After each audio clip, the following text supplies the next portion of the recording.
પધારેલા છે એટલે ત્યારે એકવાર બોલો સીતારામચંદ્ર ભગવાન કી જય હો।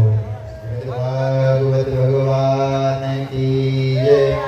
ઉપસ્થિત અતિથિજનોનું ઓડિશ મુગ્ધાણી પરિવાર કરજોડી હાર્દિક સ્વાગત કરે છે। તાળીઓના ગગડાટથી વધાવીએ અતિથિજનોને।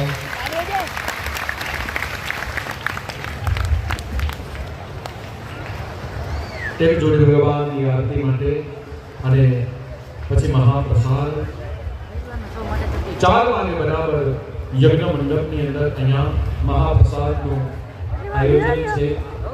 તો બધાએ શાંતિપૂર્વક જેવી રીતે કથાની અંદર સાથ આપો છો એવી રીતનો મહાપ્રસાદની અંદર પણ શાંતિપૂર્વક ભોજન પ્રસાદ લેવાનો છે। ભગવાનની આરતી થઈ જાય, પ્રસાદ લઈ પછી મહાપ્રસાદ અને 4 વાગે આપણે રામચરિત્ર